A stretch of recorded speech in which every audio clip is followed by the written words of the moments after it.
Hola, ¿qué tal? Muchísimas gracias por la invitación a participar en este evento. El día de hoy vamos a hablar del manejo integral y el paso a paso en la sepsis obstétrica. Voy a compartir pantalla. No tengo ningún conflicto de interés para esta actividad y básicamente el primer tema que quiero que quede muy claro es la carrera que tenemos realmente para el manejo apropiado de estas pacientes en embarazo, parto o puerperio que presentan sepsis y shock séptico, porque realmente el tratamiento agresivo temprano, pero al mismo tiempo racional y protocolizado, es lo que va a impactar en la reducción de la mortalidad. Para la sesión de hoy vamos a trabajar con este caso. Es un caso de la vida real, sucedido en una capital de nuestro país. Y básicamente se trata de Ana, una paciente de 17 años que consulta a un servicio de urgencias a las 8 de la mañana. Ella es primigestante con 28 semanas de embarazo. Consulta por fiebre, malestar general, dolor pélvico, flujo vaginal y sus signos vitales en el triage eran los siguientes: 85-65 de tensión arterial, una presión arterial media de 71, frecuencia cardíaca de 120, una frecuencia respiratoria de 35, temperatura de 39 y le dieron un triage 2. Fue valorada por ginecología, quien le encuentra una frecuencia cardíaca de 165, un tacto vaginal con un cuello corto, dilatado 1 centímetro, borrado 80%, cefálico. Hace un diagnóstico de amenaza de parto pretérmino e infección de vías urinarias y solicita cervicometría, perfil biofísico, cuadro hemático con PCR y uroanálisis. Y le indica a la paciente una dosis de diclofenaco intramuscular. A las 3 horas de haber llegado es valorada nuevamente con los resultados. Tiene un cuadro hemático con 26.000 leucocitos, neutrófilos del 95%, tallados del 5%, plaquetas de 145.000, una PCR de 20, parcial de orina compatible con infección de vías urinarias, un perfil biofísico de 6/8 y un cuello corto, 19 milímetros con embudización. El ginecobstetra considera hospitalizar en piso, indica reposo, progesterona vaginal, maduración pulmonar, líquidos a 60 cc hora y cefazolina 1 gramo cada 6 horas. Como en cualquier institución, pues los cuartos no están vacíos, se demora un poquito en hospitalizarse y a las 6 de la tarde, a las 18 horas, tiene su primera nota de hospitalización, es decir, 10 horas después de haber ingresado a el hospital. En la nota de enfermería dice que es una paciente ansiosa, que no colabora, que está inquieta, que se retira el acceso venoso, que no se deja tomar signos vitales. Se le avisa al médico de turno que solicita verbalmente valoración por psiquiatría y el médico hospitalario realiza la orden de la interconsulta psiquiatría. A las 19:30 horas, que es el cambio de turno, tiene una nota de enfermería donde dice que la paciente luce enferma y somnolienta, tiene tensión arterial de 79/50, frecuencia cardíaca de 111, temperatura de 37,6, está no alerta. La jefe de enfermeras pide canalizar 2 venas, pasar 1.000 mililitros de Ringer, avisar al médico de turno, quien solicita cuadro hemático y gases arteriales. Le toman los gases y la paciente tiene un pH 7,2, que es una acidosis. Tiene bicarbonato en 11, es decir, es una acidosis metabólica. Está barriendo CO2 porque está respirando rápido, por eso el CO2 está bajito, 19, y la base exceso está muy negativa, está en -10, lo que nos confirma que el trastorno primario que tiene la paciente es una acidosis metabólica.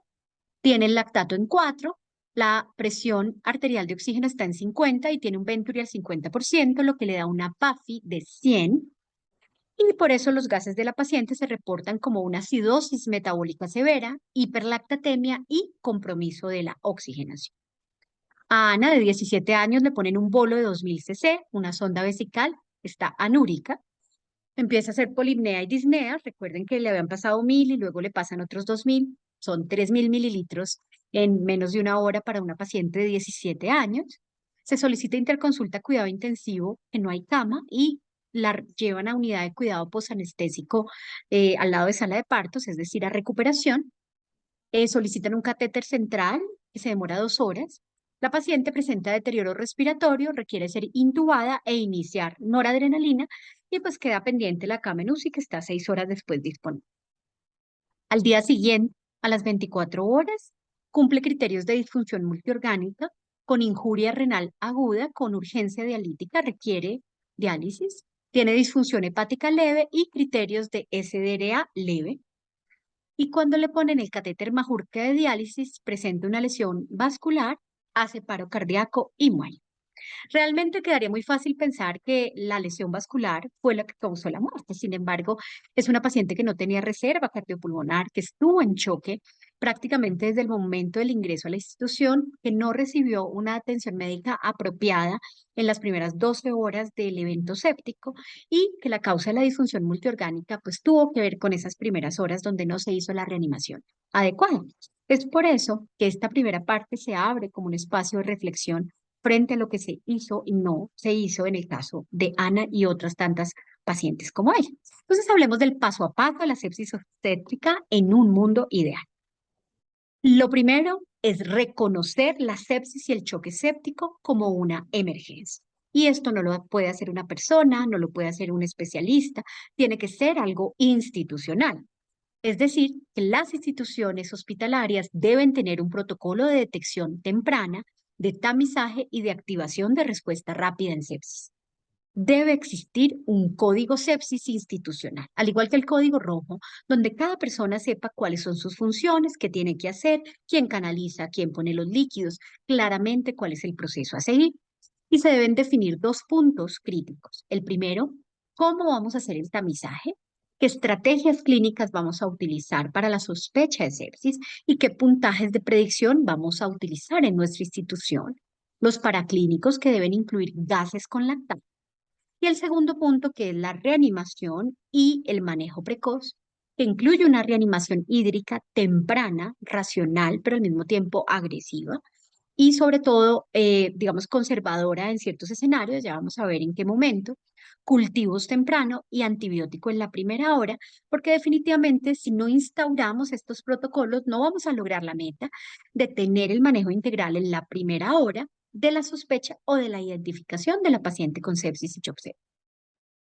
Por eso, el segundo paso es la identificación apropiada de la paciente gestante o en puerperio con sepsis y shock séptico.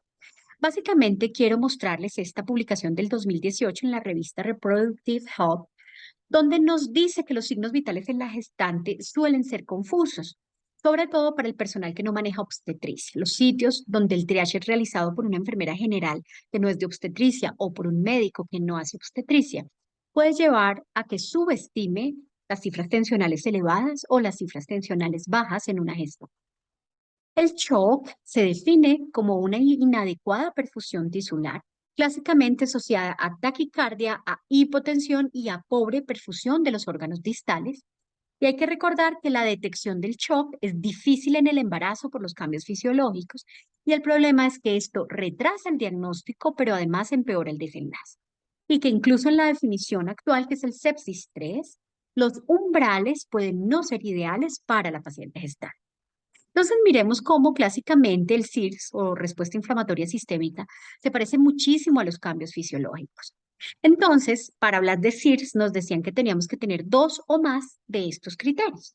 Tener taquicardia definida como una frecuencia cardíaca mayor a 90 y resulta que los cambios fisiológicos del embarazo y del puerperio también.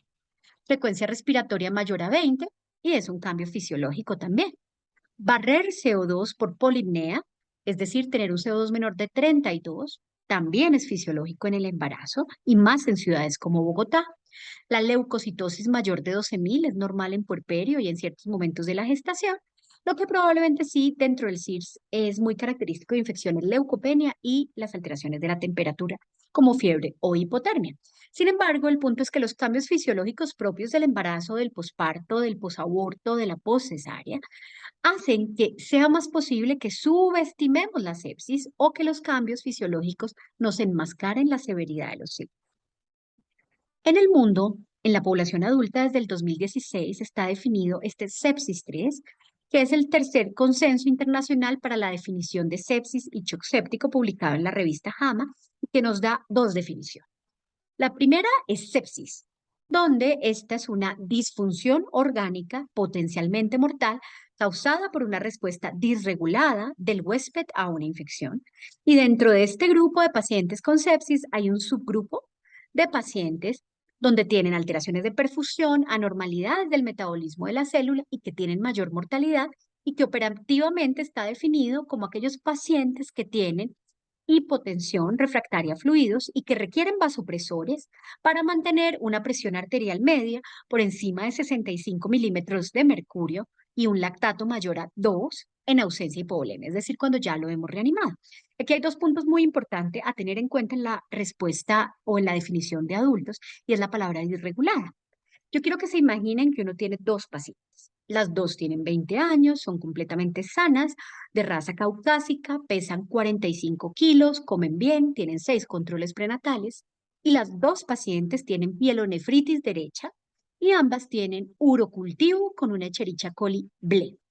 Pero a una paciente la tengo en habitación con una venita, hace picos de fiebre, se le da acetaminofén, le baja, tiene ertapenem una vez al día, mientras que la otra paciente, que es idénticamente exacta a la otra, está en la UCI con noradrenalina, vasopresina, intubada, disfunción renal, hepática, coagulopatía. Claramente, a pesar de que sea el mismo germen, la misma zona, pacientes muy parecidas, esta de acá tiene una respuesta disregulada a la infección. Y eso es lo que genera o condiciona el riesgo particular de muerte de un individuo, incluso con una infección que podría no parecernos tan agresiva. Es por eso que uno tiene que ver que no todas las infecciones hacen sepsis, pero claramente las pacientes con sepsis pueden morirse mucho más. Cuando hablamos de choque, claramente esa paciente ya debe haber sido reanimada con fluidos apropiadamente. Debe ser en el contexto de sepsis o si no, podría ser otro tipo de choque cardiogénico, obstructivo, neurogénico, hipovolémico. Requiere vasoactivos, o sea, vasopresores para mantener una presión arterial media mayor de 65 y que tenga hiperlactatemia. El problema es que cuando yo le pongo a una paciente el apellido de shock séptico, ya debo saber que tiene 40% de probabilidades de morirse. Y sobre todo si hay hiperlactatemia e hipotensión, que es la asociación que ha mostrado una mayor posibilidad de mortalidad.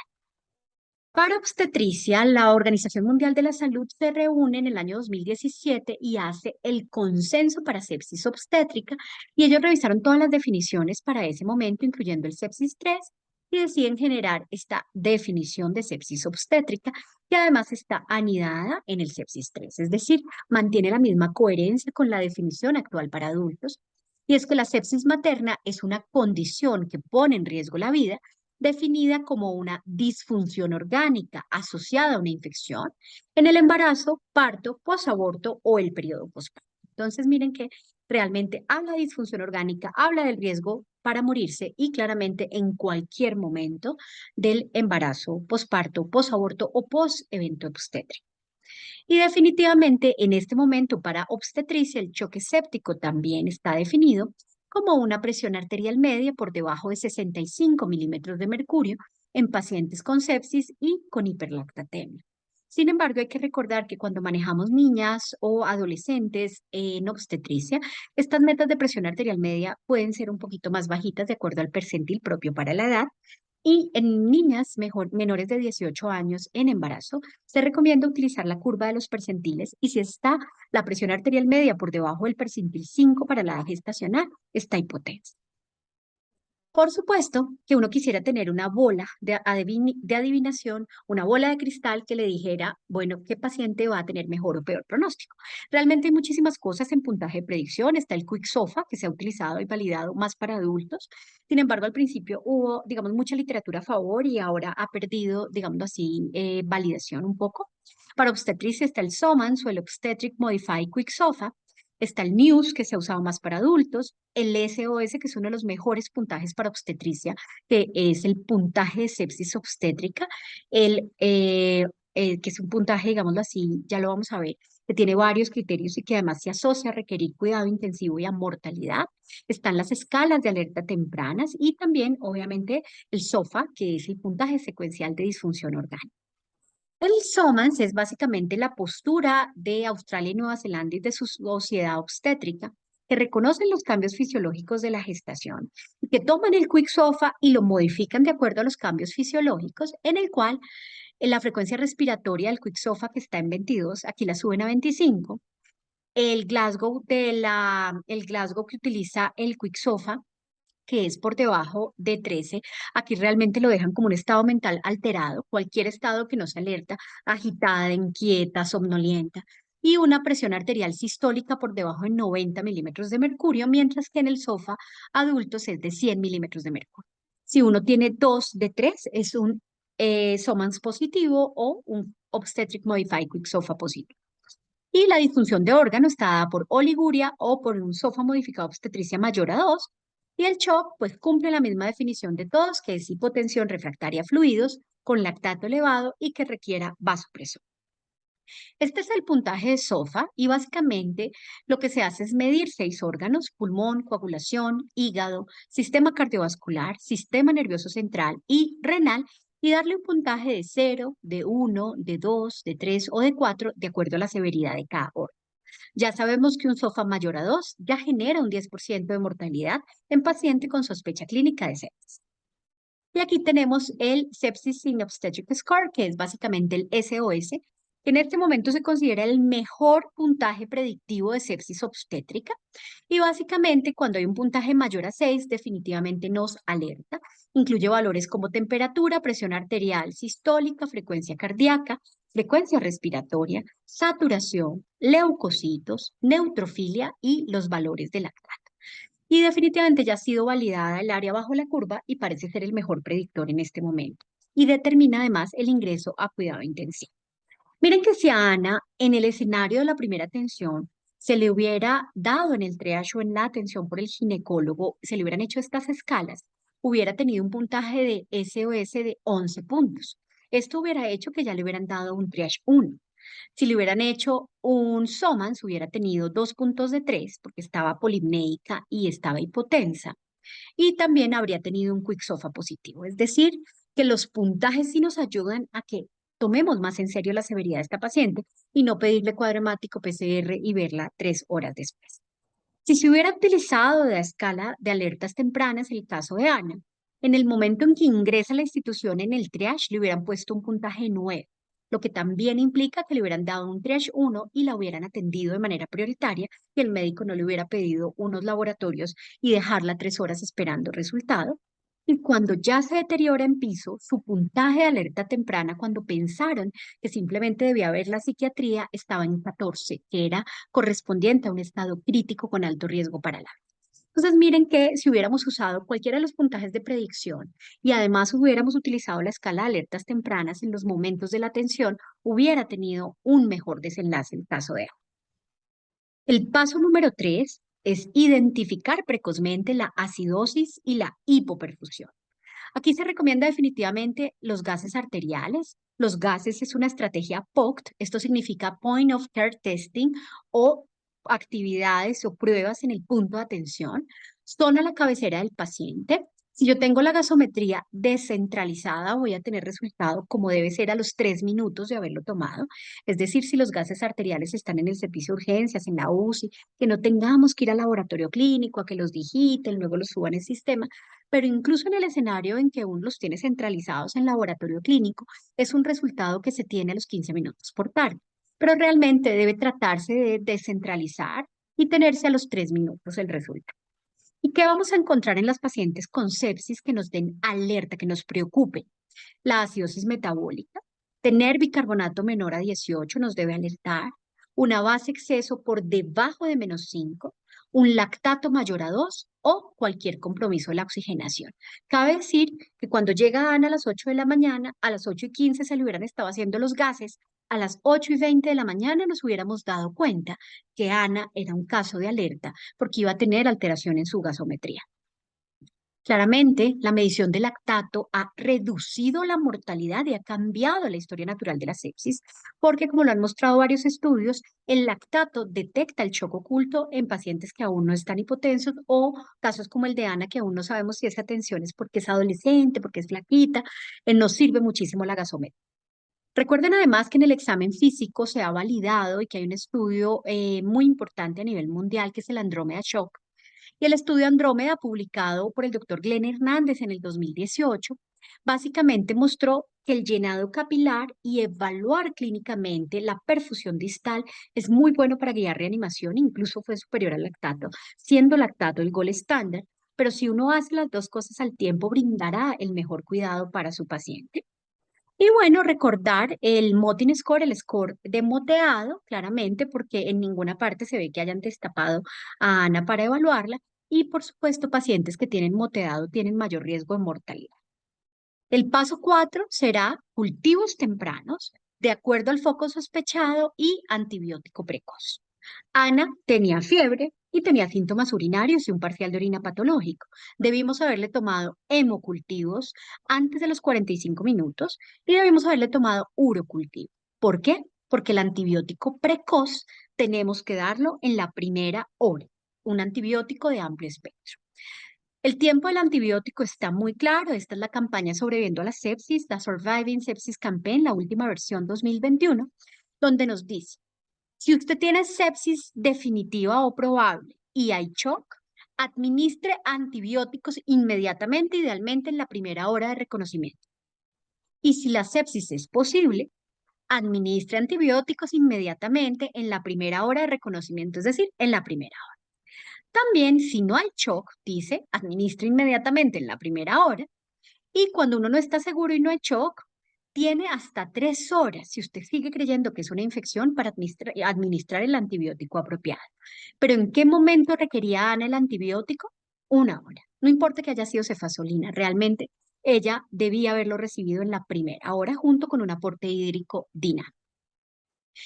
Esta publicación en el 2015 del British Journal de Obstetricia y Ginecología nos dice que hay una serie de probabilidades de morirse por sepsis de acuerdo a las comorbilidades, al desempleo, a la paridad, pero hay una cosa muy importante y es el manejo.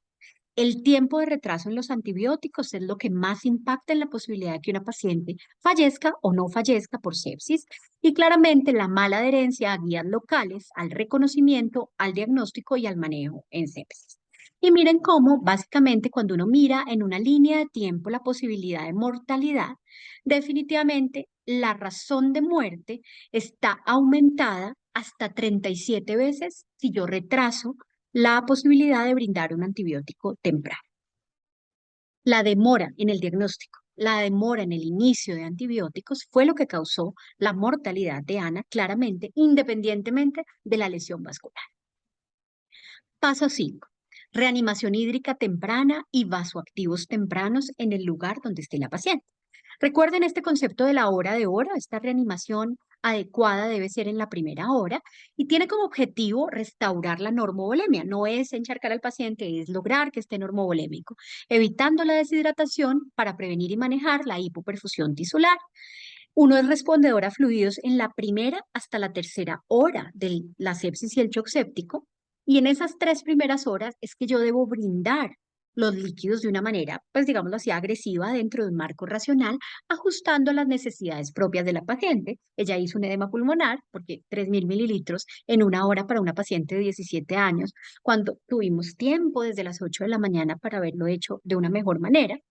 Y además ya sabemos que no hay una dosis como tal, sino que la estrategia de volumen debe ser dinámica, guiada por parámetros clínicos como diuresis, perfusión, llenado capilar, estado de conciencia, la hidratación de las mucosas y el lactato. Y si yo tengo hiperlactatemia, pues el objetivo es depurar.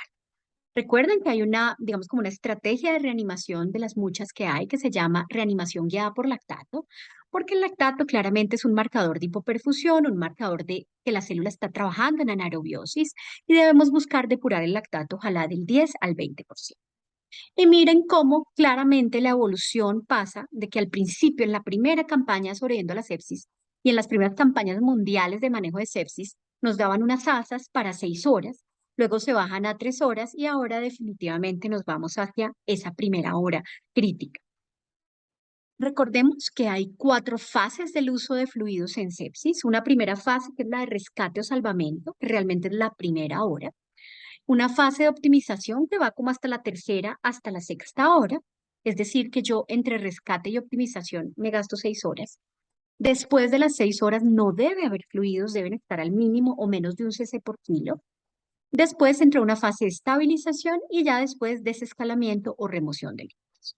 De tal manera que al inicio en ese rescate o salvamento, sobre todo en esa primera hora, la estrategia es agresiva de fluidos, Luego ya a la tercera hora me voy bajando y voy a una estrategia más racional hasta la sexta hora y ya ahí me voy a una fase incluso restrictiva de líquidos y si me toca quitarlos, poner diurético o remover fluidos tempranamente es lo que está recomendado. Clásicamente nos habían enseñado 30 cc por kilo, pero realmente esto es como un mito, porque lo que se recomienda según los más expertos en perfusión tisular es que la aproximación debe ser individualizada, conservadora, racional y guiada por la fisiología. Pero aquí quiero irme a una publicación del doctor Glenn Hernández en que muestra definitivamente que la respuesta a fluidos cambia con el tiempo y que en el momento cero en que llegan pacientes a urgencias o lo hacen en el piso o en la UCI, el 57% son respondedores a fluidos, a las 2 horas el 22%, a las 4 horas el 11%, a las 6 horas ya solo el 10% y después de las 8 horas prácticamente ningún paciente respondedor a fluidos. Por tanto, no tiene lógica que un paciente dure 2 días, 3 días a 100 cc hora, 150 cc hora. Realmente esa primera hora es crítica, luego una reevaluación a esas 3 primeras horas a ver si necesita un poquito más o ya me puedo ir más conservadoramente y después de la sexta hora claramente nos bajamos en el aporte hídrico porque ser respondedor a fluidos también depende del tiempo. El paso 6 son los vasoactivos o vasopresores tempranos. También la campaña sobre a la sepsis nos recuerda que no hay ninguna discusión en que noradrenalina es el vasopresor de primera línea, como lo han mostrado todos los artículos previos, con un objetivo que es solamente llevar a la paciente a 65 milímetros de mercurio en adultos, en embarazadas. Es nuestro objetivo. Lo ideal es que consideremos utilizar línea arterial para hacer un mejor monitoreo y miren que esto es muy importante. Si no tengo acceso central, tranquilo, considere iniciarlo por vena periférica. Realmente dosis hasta de 0,2 microgramos kilo minuto de noradrenalina se pueden manejar con vena periférica. Y de hecho es mejor que la paciente esté un poquito más recuperadita antes de jeringuearle a poner un central. Y realmente algo que ha mejorado muchísimo los casos son los grupos de enfermeras entrenadas en poner catéter central por vía periférica, es decir, PIC, Cavafix o DRUM. Entonces, esto es importante. El paso 6, anídese en las recomendaciones locales, porque nosotros tenemos que seguir las guías y las recomendaciones nacionales. Para Colombia, la resolución 3280 en la página 290 incluye la atención de emergencias obstétricas, donde está incluida la sepsis. Y utiliza además la definición actual de sepsis 3, recomienda QuickSOFA y SOFA, pero recuerden que si podemos utilizar alertas tempranas y SOS, pues mejora muchísimo más el performance. Y si usamos llenado capilar y gasometría temprana, prácticamente vamos a diagnosticar toda la sepsis tempranamente y que básicamente en la resolución 3280 nos recuerda que hay un momento cero en el triage o cuando se hace el diagnóstico del proceso infeccioso y de la sepsis o si viene remitida en el momento en que tiene criterios de sepsis y que en esa primera hora tenemos que lograr todo esto, que es ver la vía aérea, poner oxígeno si se requiere, 2 venas gruesas, sonda vesical, que es la estrategia más barata de monitoreo para ver que mi paciente esté orinando bien, es mejor que cualquier otro dispositivo avanzado y esto es de muy bajo costo. La propuesta de esta resolución es dar 300 mililitros de lactato de Ringer cada 15 minutos hasta que la tensión arterial media esté por encima de 65 y sensorio normal y luego mantener a 1 cc por kilo, pero también nos dice, depende de la respuesta clínica y de las metas individuales de su paciente. Como antibiótico proponen Ampisulbactam 3 gramos o un antibiótico de amplio espectro elegido en la institución de acuerdo al foco sospechado. Clindamicina, gentamicina, ampisulbactam para pulmón, cualquier opción, digámoslo así, que uno considere para una peritonitis, cefuroxima, metronidazol. Hay muchas opciones y uno debe tener conocimiento de su flora local y saber cuál será su primera línea empírica de acuerdo al foco sospechado. Y ahí tenemos que llevar primero un Excel de cultivos en nuestra institución y una comunicación directa con infectólogos. Siempre protección gástrica, tomar laboratorios, cultivos y miren los gases con lactato. Es decir, que tomar gases en sepsis hace parte de la manera en que nos califican en calidad de atención según la resolución 3280. Y si ya hay criterios de choque, debemos movilizar un equipo multidisciplinario de emergencia, llame a un amigo, reanime buscando un lactato menor a 2 y una presión arterial media por encima de 65 milímetros de mercurio, antibiótico de amplio espectro en la primera hora, ellos recomiendan piperacilina tazobactam en el espectro de choque y luego desescalar de acuerdo a cultivos, hemocultivos previos, identificar y controlar el foco.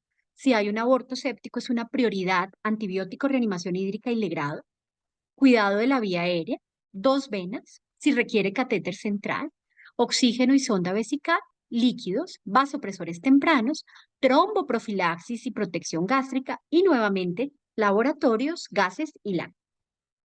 El futuro, bueno, está corriendo el Andrómeda Shock 2, es un estudio muy bonito que además se da cuenta que hay distintos perfiles hemodinámicos y unos fenotipos diferentes en el escenario de sepsis y shock séptico. Y definitivamente, pues parece que los perfiles y la medicina de precisión en el contexto de sepsis y choque séptico será el futuro. Y para concluir esta sesión y esta invitación, recuerden que actualmente lo que se recomienda es el mejor cuidado para sepsis obstétrica, reconociéndola como una emergencia, teniendo un protocolo institucional de tamizaje, haciendo e interpretando rápidamente gases con lactato, una administración temprana y dinámica de fluidos, los antibióticos tempranos en la primera hora, amplio espectro y de acuerdo al foco sospechado y a la flora local, el control de la fuente: si hay un apéndice hay que quitarlo, si hay una peritonitis hay que drenarla, si hay un aborto séptico hay que operar, una corioamnionitis, digamos que hay que desembarazar, a menos que sea candidata a ciertas terapias innovadoras con antibióticos que hay en la actualidad, y el soporte avanzado temprano, el vasopresor tempranamente. Muchísimas gracias de verdad por esta invitación. Creo que en 25 minutos tratamos de condensar el paso a paso de la sepsis obstétrica para evitar que más pacientes como Ana pierdan la vida por una reanimación y un diagnóstico inapropiado en el escenario de sepsis. Quedo atenta a lo que se requiera. Muchísimas gracias.